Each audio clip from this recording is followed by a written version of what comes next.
Hi, and welcome to the Self-Aware Leader. I'm Ron Oltmans with Lead Skill. And today's episode, this is episode 9, is a self-awareness deep dive for leaders. So we've talked about self-awareness before, but we're going to go deeper today and try to explore and push the boundaries a little bit further back. So welcome and thank you for joining us. And I have with me today, Angela Oltmans. Angela, thanks for being here. Let's Hello. get you up.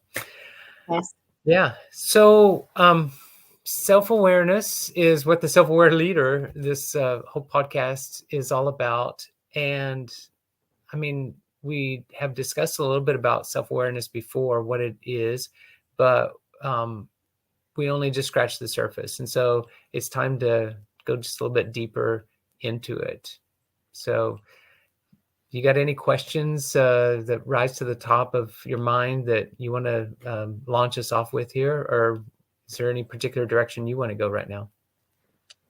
The first thing I wanted to ask immediately, the question came to my mind was, you want to push the boundaries further. So I'm curious about that, why you want to do that, and the audience you're speaking to. Because some of us are kindergarten level in terms of developing our self-awareness. And some of us are intermediate level, some others are advanced. And regardless of what levels we are at, we know if we are self-aware, we know there's something else to learn. So for you, when you say you want to push the boundaries, why, and how far do you wish to take us today? That's a lot that you just shared. So let me just see what I can do with that. And, feel free to jump in. I just want you to, if I'm not quite getting it, please, interrupt me. I would welcome that. First of all, the why. Why do we want to do this? My observation is that self-awareness is a bit like a black box. And so we often use that term, a black box, to refer to, something that it's got all the secrets inside. It's complicated. It's hidden from view. We don't know what's all in there, but it's like, it's got, it's got the mechanism to to understand things. So one example that I know of a black box is in large airliners, the flight data recorder. So that's something of a black box. It's a contained thing, so that even in a terrible accident, it's built to survive, and it records data from the flight. But it's all kind of contained within that box. And it's only once the accident investigators open it up and extract the data that it's like you can actually see, oh, okay, that's what happened. That was what's going on, and we understand it. That's one example of a black box, but it's often used in business, the term, as like, something that has all the secrets and it's not something evident. I think self-awareness is like a black box. We know self-awareness is, we've got something to do with it. We know we've got a handle to some degree of what it is, but we don't really understand it. We don't know how deep or how far it goes, how complicated it is, until you start getting into it. Yeah, I think that would describe me, because when I first started this journey with you, I thought I kind of know, and so I can have it in bite size. But the more I am with this journey, I find myself like with more questions, with challenging myself, and tend to see stuff I used to see before in newer light, in newer perspective. For instance, I came across this quote by Muhammad Gandhi, and he says, I suppose leadership at one time meant muscles, but today it means getting along with people. And I was like, okay, agree, correct. Yeah, I need to learn to get along with people. Just that phrase. And as I rest myself along with that, on that phrase, getting along with people, I'm like, what does it mean? Like, do I get along with people? Well, I'm an extrovert person. I'm a friendly person. So I get along with people. And then until I think about the commitments I have in life, and the sense of and the direction and purpose, not just work purpose, but life purpose Mm. of what I want to achieve when I breathe my last, I realize I need to work at some of my who I am as a human being, my flaws and all, and I Yeah. need to work on those so that you know I can really learn how to get along with people. Because what I'm up to, I cannot do it alone. Yeah. Yeah. So I'm beginning to see things in more layers right now. So when you say that self-awareness is the great way to great leadership, I totally agree. I'm not trying to be a great leader. I just want to be, I just want to live with my life with my eyes open. And so, yeah, so does it matter? If I'm not aiming to be a great leader, don't see myself as, trying to like, oh, follow me. Does self-awareness matter? I think leadership is one of those great needs that we have today. And I continue to talk about how it's not just about the great leader, the top person or the position and all that. And I think at least to some degree in society, we're moving beyond that. I mean, Gandhi's quote kind of points to it whenever he says leadership is not about muscles. And I even, was like saying, when was it ever about muscles? What's that about? And then I had to stop and think about, well, if you look far enough back in history, yeah, I mean, what was leadership? What it used to be about is like, who's the strongest? Who can lead the tribe or who can lead the nation? It's kind of like strongest. I mean, literally muscle, who can lead troops into battle and prevail in the fight, a physical contest. And that's what leadership was about. Who can lead the charge and have, like big muscles, fighting prowess. That's what it is. Yes. And And if I can interrupt that, I'm just yeah, thinking to myself, today in today's world, there are still governments in this earth, on earth, in this world, where the governments where muscles talk, because it strikes fear in people. And we sure. are built, we happen to live in a country where we do not want that. We do not want fear to rule us. Right. So we are looking for leaders who are training themselves, who desire to learn the skill of getting along with people, Yeah. not just by beautiful rhetoric, but being able to get along and get things done. So I think what we're referring to is leadership of not just like cultivating yourself for that top position, like, okay, I want to be president, I'm how do I get to that? It's more of like leadership exercised at all levels in organizations and communities, in different places in society. And going back to our simple but broad definition of a leader, of someone who has followers, someone who has influence and that other people listen to and that they follow. Yeah, And I so like how your do we become a better leader? I like your definition when you said if you have one follower, you're a leader. You're I leading like, someone. You are yeah, leading someone. you're leading So something. self-awareness is a key, and that's what we've chosen to focus our work on. Is self-awareness is kind of the most basic entry, into better leadership.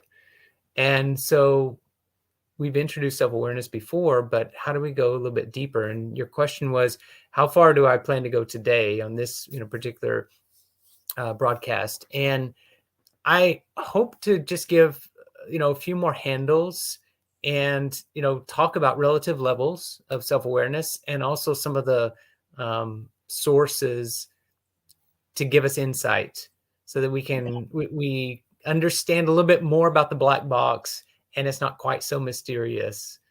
All right. Take it Yeah. away. I see you have some slides here in the studio, but in the studio settings here. So go ahead and let's do this. Okay. I guess first of all, let's remind ourselves about the definition, what self-awareness is. It's being able to clearly see ourselves and Mhm. understand, you know, what drives us, what our makeup is like. It's, understanding ourselves. So there's that internal aspect, how well we see ourselves.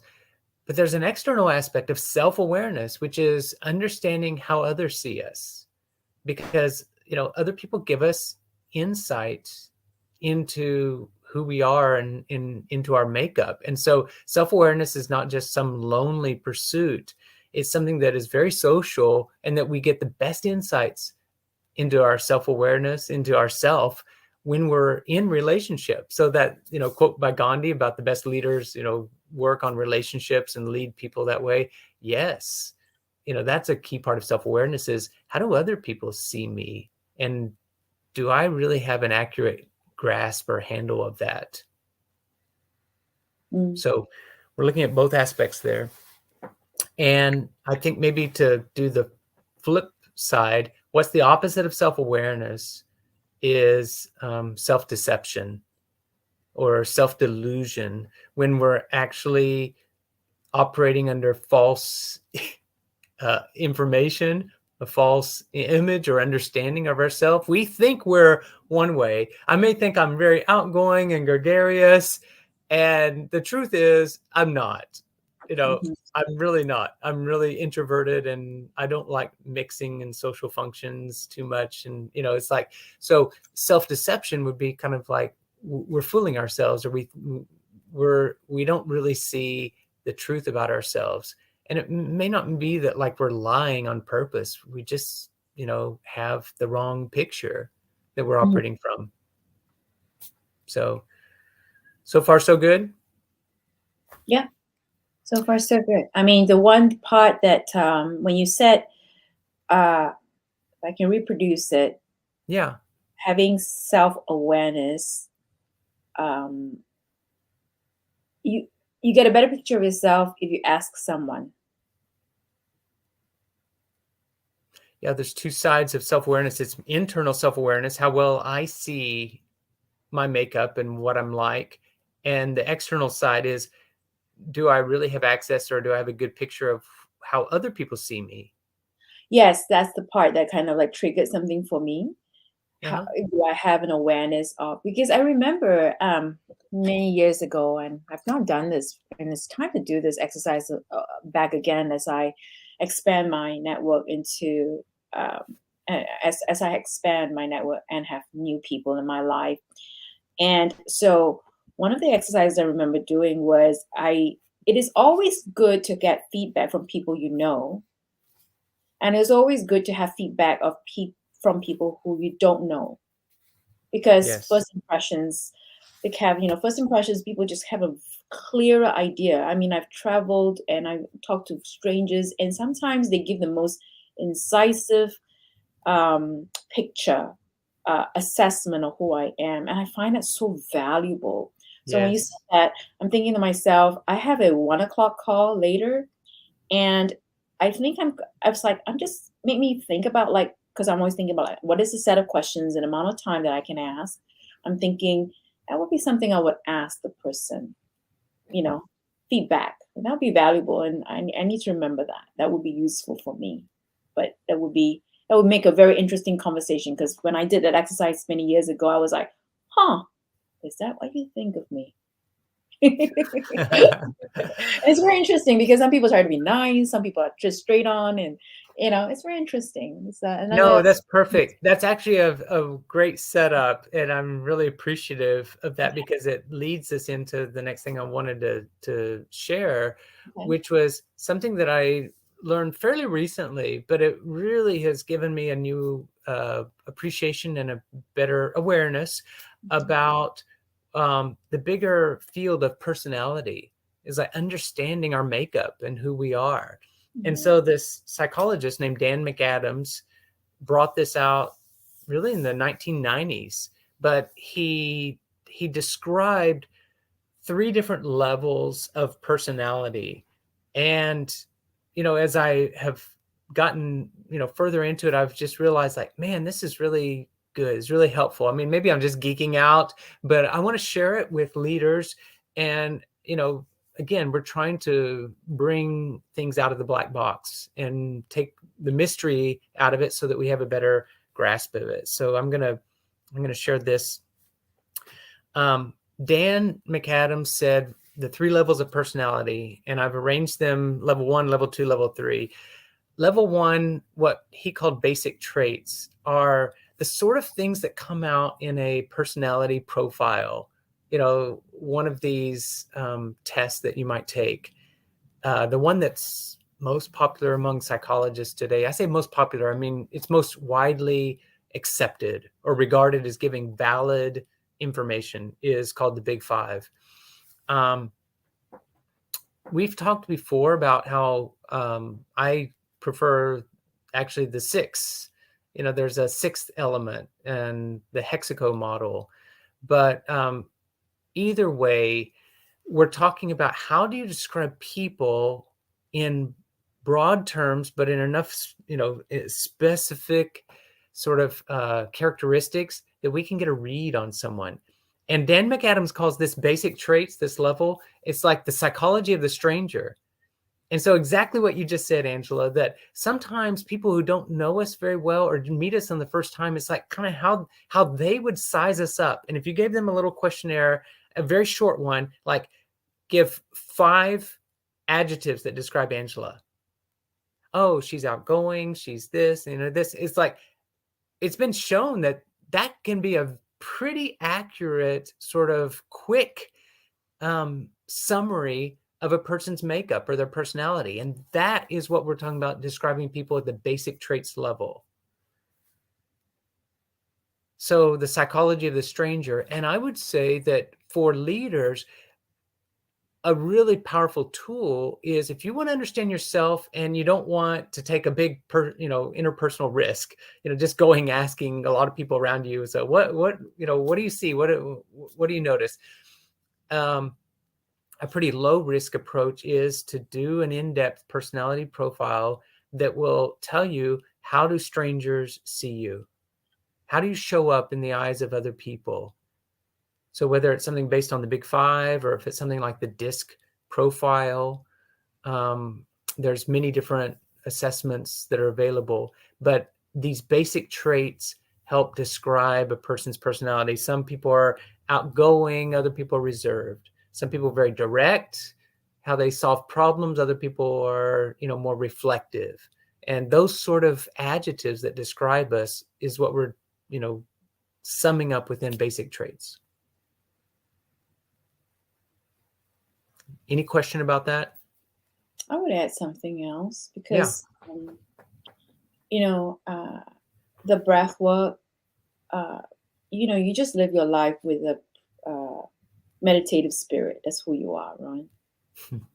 And, Thanks. Knowing you for a couple of decades, kind of influenced me as well. And one of the things that I notice is that, yes, when you're in a social situation, when you're asking people what they think of you, they'll tell you, and because there's a high energy level. But I noticed something is that even if the language is a problem, because sometimes not everybody speaks English, I notice that if you just tune yourself, just take your energy level, I'm not just to calm it down 1 notch down or 2 notch down, and just give people the space to think about your question, you'll be surprised at how revealing the answer can be. Sometimes it's a throwaway line from someone, but you're like, oh wow, that's what the person think of me. I think what I'm saying is that,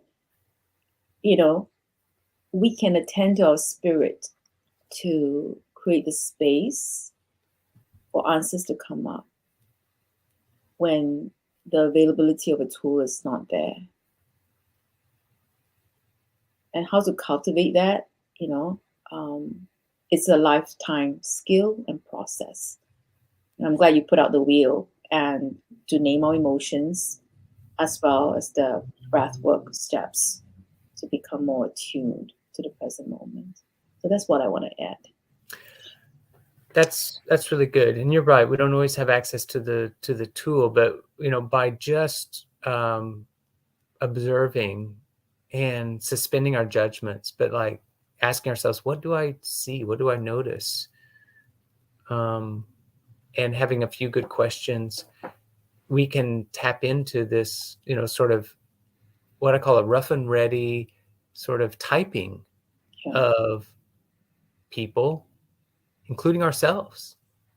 If I had to describe myself in just 4 or 5 adjectives, which ones would I choose as most descriptive of Ron, of myself?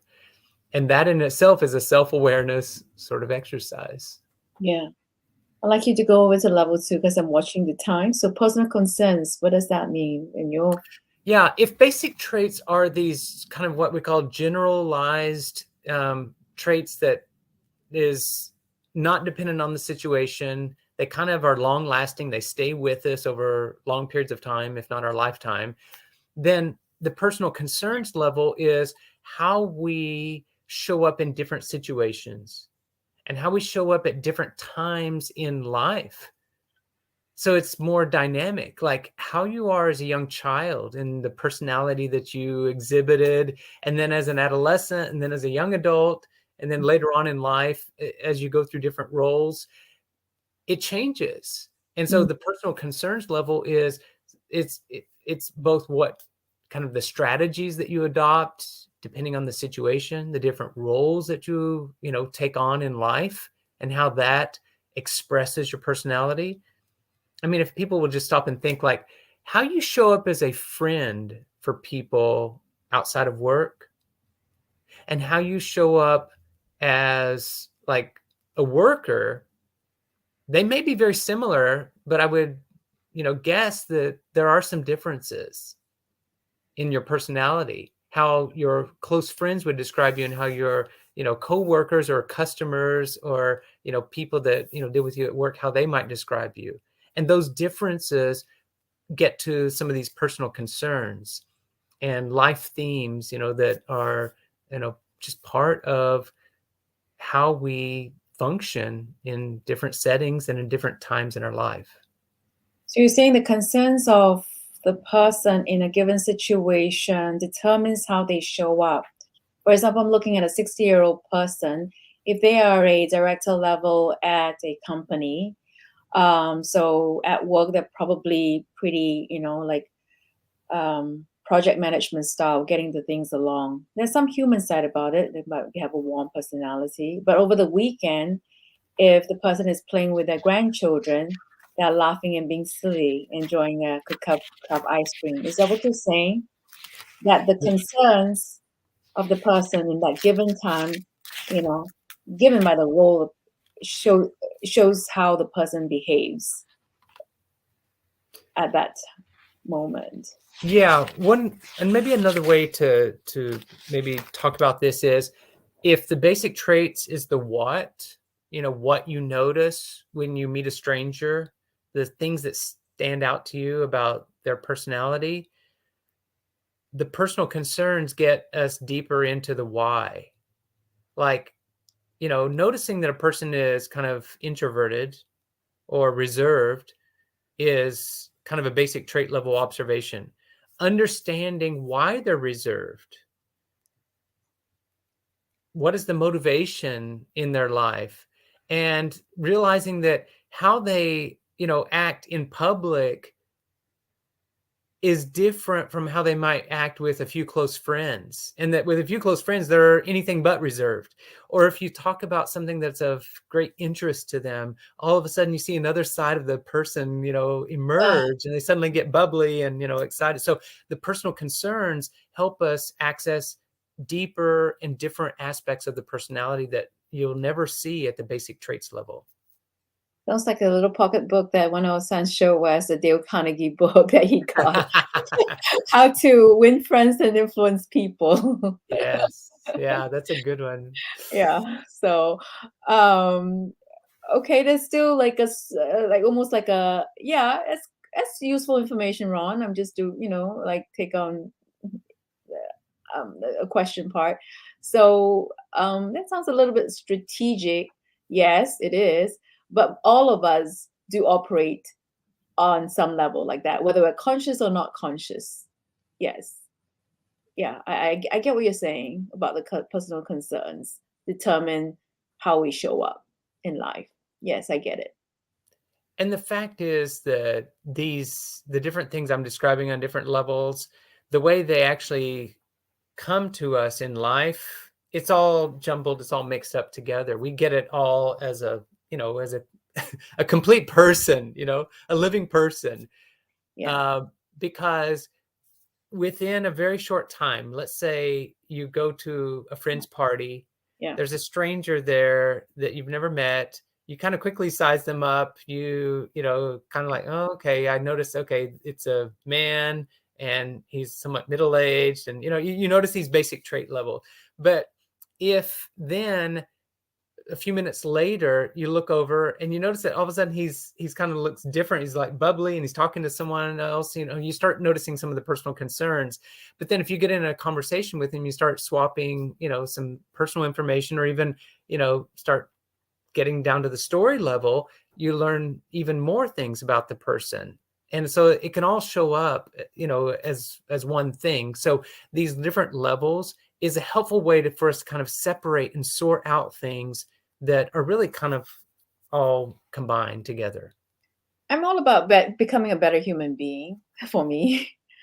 So when you say that, the aha for me was that, we've seen this. People who are good at moving, like working the room, some people, they know how to ask the right questions so that it can bring like someone who we think like has nothing to say, just quiet, but yet able to like go bubbly on with his or her pet hobby or subject, right? So we Right. see someone who's masterful at that, a communicator to bring that. But um, I think it for me, I'm thinking about my mom, how when I was a kid, young person, my mom would just talk to anybody and everybody. And for me, I'm such a bookish person. I want to get all my information from a book. But my mom was like, she's not, she doesn't have a lot of formal education, but she prefers to just, ask everybody. We could be in Hong Kong and then she would be in some place and then she would like talk to the local people and get the intel of the Right. situation, read of the land, what happened the last 20 years, and come back with all the stuff where we are like reading this booklet of Yeah. where to go, what to visit. And I've learned a lot from my mother about, just having the skill to ask questions, be truly interested in people. I think that's one of the things that I take away and why I like being this conversation on self-awareness. I mean, I want to be a leader where I'm, like in charge of a ton of people, but I'm definitely interested in becoming a better human being. And one of the things that I see here is like be interested in people, and when I'm not, I have to look at why am I not? Those beliefs, those judgments that I have in my head, you know. I think there's also like some tools if you stop. It's like, um, if we put ourselves in that situation, I mean, most leaders have this where you are needing to mix with other people, and you're meeting new people. It's like, how do you have a good conversation? I mean, you mentioned the Dale Carnegie book, but it's how to win friends and influence people. It's really a helpful guide for how do you get to know other people, how do you build relationships, how do you have people skills. And there are good ways to have conversations. There's better ways to have conversations. And what I'm thinking of is, for example, um, just asking people kind of the basic questions like, so what do you do? You know, where are you from? Those kind of basic, what I call demographic type questions. They're okay for getting to know people, but we kind of go on automatic mode. And, you're not going to stand out in other people's eyes just by sticking to those kind of basic questions, which is getting at basic traits, really, maybe the superficial level of personal concerns. But it's much better if you would ask people questions. And you do this great, by the way, Angela. You're really good at this, about asking people questions that get deeper and that kind of like are, um, you know, make them think. Like, Tell me what's the highlight of this week. When was the last time you felt, blank? Those sort of questions is like, it makes people think and get out of automatic mode. It also helps us get deeper into things like personal concerns or even into their life story. And, that question itself is interesting, like just asking people, tell me your story. Now, some people hate that question, but, some people love it. And it's like an opening to, kind of tell us the story of their life. I mean, who doesn't like to talk about themselves? Well, introverts don't tend to want to talk about themselves unless you set it up the right way, unless you can build some sort of common ground and they feel at ease.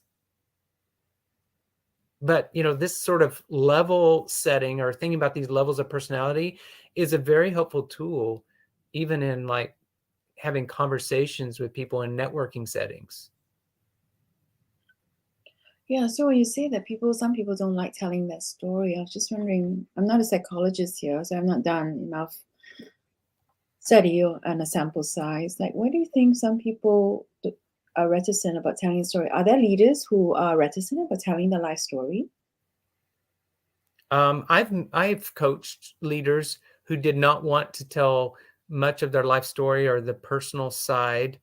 Sometimes there's insecurities about like, there's parts of their past that are, they feel very sensitive about, maybe Mm. even ashamed of.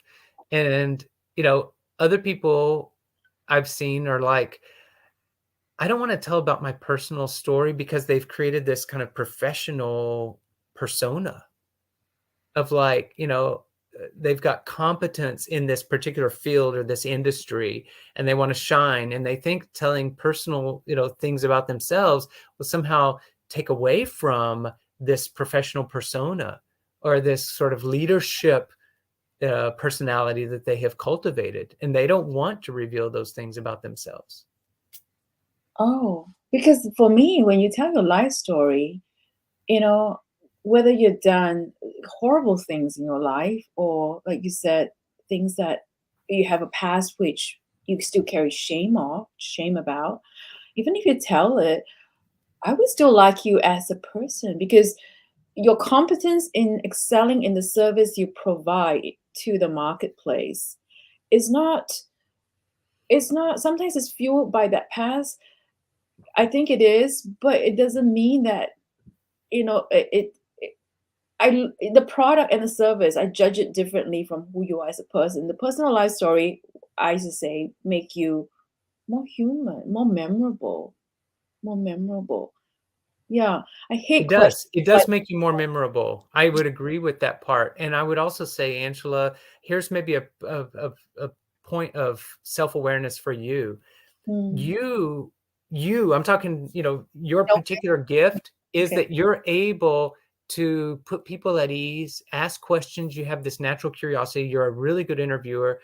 And it's something you've had, I think, most of your life. You just have that natural curiosity. And it's similar to your mom, where she can strike up a conversation with almost anyone, and just show curiosity and get into people's, stuff quickly. That's not a skill that's universal. And it's not something that everyone feels comfortable with. And so you're very accepting of people and whatever shows up, but that doesn't mean that everyone is equally comfortable revealing that about themselves or Yes, that it and feels comfortable. you pointed that out to me, and so I've learned to realize that there's no make wrong, there's nothing wrong if, you know, because I like to have the everyone be kumbaya and just let us get along. And you've helped me see that no, some people are perfectly fine with drawing out walls, and that's how they wish to do life.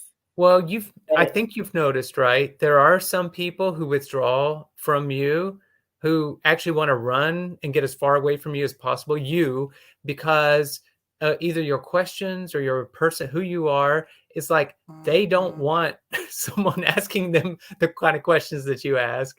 They don't want to go to the places that you're interested to go. yeah, and I understand too, as one becomes more professional or have, like you said, you know, it's like, yeah, I mean, human stories are messy. We're still trying to figure out what we recall as that happened 20 years ago. We can recall it in a certain way right now, but then I am starting to see that give it a 10 more years, sometimes the narrative change. I'm kind of like interested about that. Delving into that right now. Yeah. Not all stories are fixed. Oh, no, you're Yeah, right. The yeah, life story can change, and that's the value. In fact, that's something I'm really exploring more, not mm, just for myself, but helping leaders in yeah, like, how do you write your story yes, and be more of an author? And yes, like, if you don't like the story that you've had up to this point, yeah. you do have the power to change it and to write a new story. Yeah, I'm starting to just see that because, for example, it's like, okay, that's how. So sometimes a lot of experts, authors, founders, they all have a book. And it's my story, my biography, autobiography. Now it's called memoir and all that. But the thing is, when life happens, you are caught doing something that, like, that's not you, and then you realize that you have this moment, and we've seen it, in social media where people say that was not correct. I take it back. But they stop there. I wish they would just like go through and share some more, like, okay, more, like more new, create a new story. Not just stop there, like, okay, I messed up there, Yeah. but like, okay, but do some deep dive thinking. Go on a retreat, go talk to a coach, go do an assessment tool, become more self-aware. So that when you say what you said, the correction, you actually the next story that you create, people are like, oh wow, he did change the narrative of his story. He Yeah. did he is becoming a better leader, you know? So I can see the value of that, Ron. So how are we on time? And do we have time for the next slide? Um, Yeah, we should probably be wrapping things up in another, 5 minutes or so. But I guess the point that I would, say about self-awareness deep dive is, you know, even the exercise to keep this practical, the exercise of starting to write out your story. Mm, And not everyone wants to write. Some people, it's like, okay, record your story, turn the camera on and sit down and just narrate your life story, just download it. That in itself can be a very powerful leadership, exercise and a self-development exercise to, help you start plumbing, getting deeper, uncovering what's in the black box of like, your own life story. What are the elements there? What are the building blocks? What made you who you are? And if I set the exercise, like pick out the 5 kind of highlights of your life, what were the high points? And then I asked you pick out 3 low points. Weave that into your life story. Tell me, about how you came to be where you are today, who you are today. That in itself, and taking time to do it. I mean, I started this myself back in 2007.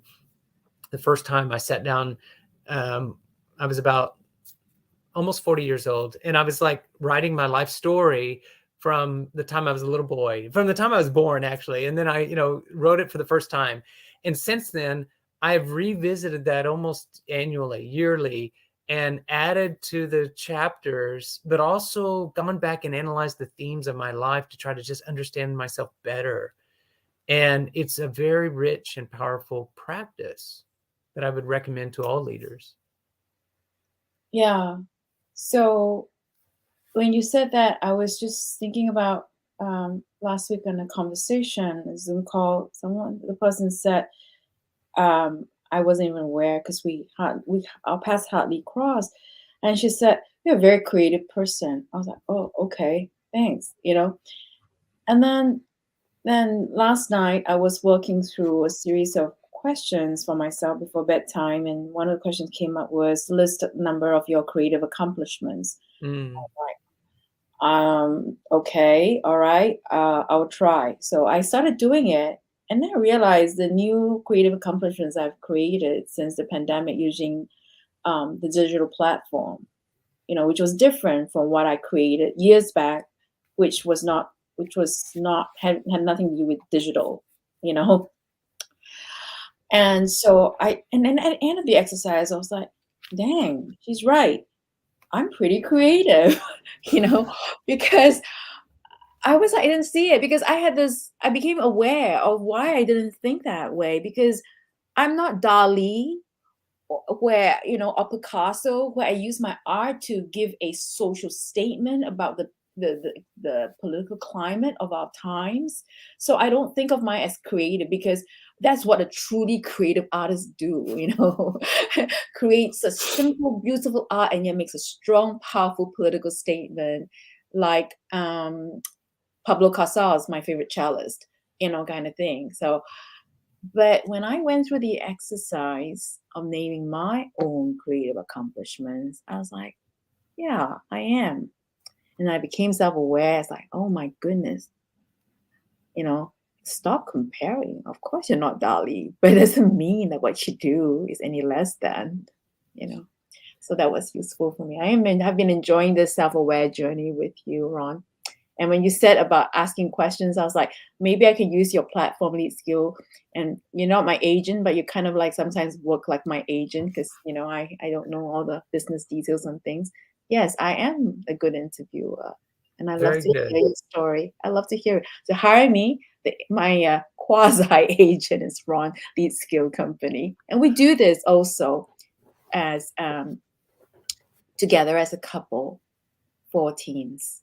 And Well, you won't promote yourself very well, but I will say, I mentioned 2007, I wrote my life story for the first time. You did yours, I think back in 1999 or 2000 thereabouts, and you actually wrote a memoir even before you turned 30, called Thus Far, in which you did an excavation of your early life and the story about, leaving Southeast Asia, coming to America, and settling into a new land, and also a new life chapter, like being a married woman, and all, what that all encompassed.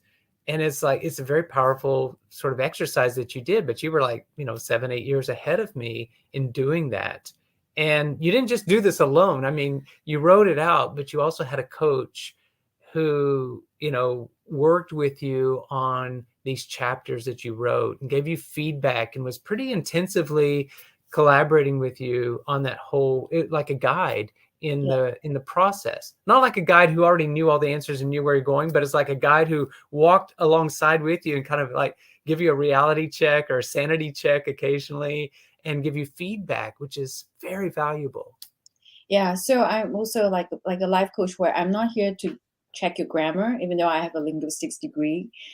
No, I'm not. I'm more of like, which I appreciate about Kath, was that we were like coming from the place of like make the strong story stronger, deeper, more authentic, and just examining why we say what we say and how we say it, and can we try another angle, and why do we want to choose this topic and say the stories in this way, and what is the point, and all that. And that was really useful.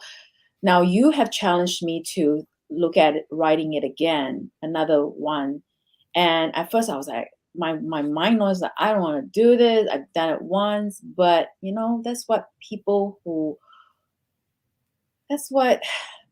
want to have the best. I mean, the word is champions. I don't consider myself a champion, but or star athletes. I think that's what we can expect ourselves to do, which is like stretch ourselves one more time. And there's something about stretching ourselves one more time that makes us feel life is worth more than just hitting that alarm clock and completing that to-do list for the day. Yeah. And so for me, I am starting to look at so when you post me the question, you're very gentle in it. You don't force it on me. But one of the things I noticed that when you started asking me this every now and then and just kind of reminding me, I started to look at it, Ron. I mean, this is the first time I'm processing with you. And I'm starting to look at like, okay, now why? And I think it's because I think it's time to write another one because I realized the memoir helped me decide the course of my life and how I want to live my life and what are the essentials, the non-negotiables, and what are the things that I am willing to give up, even if it costs me a lot. Right now, I'm looking at my identity because I gave up my Singapore citizenship. Singapore government does not allow dual citizenships at all. So I had to give that up in 2018. It was a very painful, very, very painful thing for me. But now that I'm fully fledged, just American, I have to look at who am I as an American and what am I to contribute and to what end and why. And even though you don't carry like a Singapore passport or you're not a Singapore citizen legally, you Yes. still carry a lot of Singaporeanness in you as an identity, and Yes. it's something that will never be taken away from you. That like there's parts of your life story. It's like, no government can take that away from you. That's who you are, and you carry that with you, and that's in your heart. Yes. You even went on record. I mean, you could have just done it by mail as kind of an administrative exercise, but you went back because you wanted to make a statement. And so you went to the immigration authorities and said, look, I want you to be very clear. I'm not doing this like, voluntarily or willingly. This is under compulsion. And, it's like, you're making me make this choice that I don't want to make because I would much rather continue, with having a Singapore citizenship as well as being a U.S. citizen. But you're not allowing it, and I just want to protest, basically. Let it go on paper. Let it go when I did the interview exit process with them. Yes. And I have to say the immigration officer was very personable and caring, and they handled it well. They did a very professional job. But there were tears, and it was an emotional process for you. It was, and I've said what I needed to say. Well, thanks for sharing that. I know we didn't really plan that part, but I mean, you are really good at, excavating the life story and helping guide people. And I think that's one of your strengths is not just interviewer, but also you were a TV producer in Singapore and you helped pilot a program called Extraordinary People, which, I mean, your segment is this young, I think the youngest member of the team, a junior producer, where they use your episode as the anchor for the pilot episode of this whole new series. And because you featured this woman that was really kind of a banner story for the series that embodied what this was all about. You told the story really well because you're good at asking questions and spotlighting other people and putting them, like their story, out front and center. Yeah. You've done that well for, and even when you don't have any official position, I often find you talking to people and interviewing them and just trying to get into their life and understand their story and spotlighting their story, so that I notice it's not infrequent that people afterwards say, hey, I'd like to talk to you again. It's like people want your time. They want more of you because of how you leave them and what you help them realize about themselves. You help them gain self-awareness. I'm feeling terribly uncomfortable. This is what we're talking about. There's a distinction between self-awareness and self-consciousness. And sometimes you're very self-conscious whenever you become self-aware. Because I have everybody has secret dreams, right? So one of mine is to tell American stories, and I've always been taken by Tocqueville's quote on how he saw America, and I was like, one of these days, that's how I want to. Wasn't it Colin Powell who wrote the book called My American Journey or My American Story? Yeah. And So I remember because you wrote him and then he wrote you back. That was before he became Secretary of State in the Bush administration. But it was like you guys had a little exchange there about, because you both have immigrant stories coming to America, and there was some level of relating. And so that's kind of a cool thing. whenever people can tell their story and can feel like, hey, this is who I am, and people can appreciate them for who they are. Yeah, like I was sharing with someone, it's like it helps me, when I get deposits like that into my life, help me see, like wow, what a true leader is like. Because who are you when no one's looking? Right. And the things that you do, Right. those are the things that make that you don't know. So I always appreciate people who take that extra time to sort of notice and say, "I see you." You might be a nobody, but, but they don't see us as that. Yeah. They don't see us as that, and that's what I appreciate about if you leaders. If you're a self-aware, just just be, yeah, just notice people. So That's I great. hope that those watching this, the 3 levels of personality that Dan McAdams turned me on to, and I hope that that's a useful way for you to sort through some of your own um, personal characteristics, life experience, that you can understand things a little bit better. And as lead skill, we could certainly help you in, bringing more of those different items out and bringing some order to your own basic traits or personal concerns or your life story, any one of those levels. Let me return for a moment to those top 2. Um, so I've got what I call the new big 5, because I have a set of tools that help uncover both basic traits as well as personal concerns.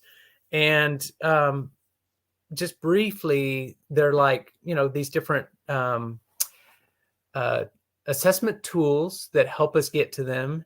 Things like I've got the ABCDE, right? The new big 5, I call it, because acumen, these are different sciences. Each one is a separate science of the self that lets us understand either basic traits or, different, aspects of personal concerns for a person. So acumen is one. Behavior, or the DISC model, which gets us to the basic traits. It's a behavioral model, which is on the surface.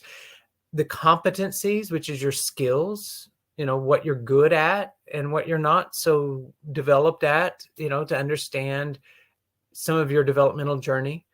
The driving forces, the why, the motivations behind what you do, that's part of your personal concerns. And then the EQ, which is, in itself, it has self-awareness as one aspect of the model. It's got motivation, but it's also got some of the skill-based things like social awareness or empathy and social intelligence. And so, we use that a lot here on the Self-Aware Leader. So the new big 5, I'm, well trained on each one of these 5 tools, and we use them to help us, really get into these top 2 levels of the personality. And I'll just show you from my journal. I do this as a pretty regular exercise of like listing out all of my basic traits that I've come to this point.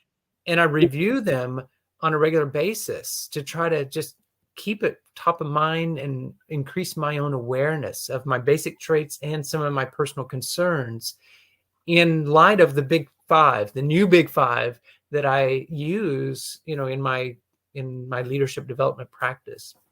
And so that's something that helps me keep working the edge of the envelope as a leader.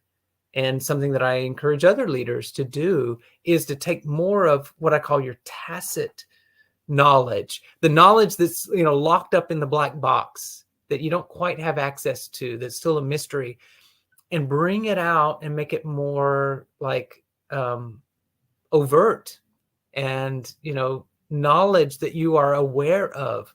You're aware and you're able to access it, to call it up and to deploy it. Leaders are good at telling stories, not just about themselves, but stories about their organization, stories about where we are in our own journey, so that it makes sense for people about, oh, that's where we are and that's where we're going. And that's what people really appreciate from what they admire in their leaders, is that leaders help make sense of our path, our journey, and where we're headed. they're good storytellers. So I hope that this self-awareness deep dive for leaders has brought some valuable insights for you, and maybe some of the things that we shared connected on some level. I would ask you, drop a comment for us. Definitely subscribe to our channel if you haven't already here on YouTube. We've also got our lead skill page on LinkedIn that we welcome you to follow us. And if you want to take it a step further, get in touch with us, because we'd welcome having a conversation with you about where you are, and if maybe we can help you to get to the next part of your journey a little quicker, or maybe with greater clarity, and help you be a better leader in the process. Can I just say something here, right, real quick? This is something just I'm present to when you were sharing the big five and all that. And you know what I was present to, Ron? What? Since sometimes we're thinking like, how do we tell stories? And so I'm going to tell a story about you. When you were sharing all of that, I was like, wow, he does. He knows a lot of stuff. I mean, on the leadership, as far as the leadership development tools and assessment tools and everything, you read up, your stuff, but you're aware of everybody else. It reminded me of like when we travel, when we're in Florence, and I'm like, I'm lost. And you're not like me. You don't go like, yeah, we're lost. You just kind of like, okay, let's figure out where we are and where we want to go, and let's get out of here, kind of thing. Or it's not just a city like Florence. It could be like we could be at the Olympic National Forest, out in the middle of nowhere. And I would say, I'm lost. And you'd be like, okay, here's the moss, and here's the thing, and here's the sun, and I'll be like, okay, all right. So, just something about you. It's like, if I'm giving you a plug, so be it, because that's who you are. It's like you always have the toolkit to get us out of the situation. And that's what you are, because you love to learn. If you can't find the answer now, you let it percolate. And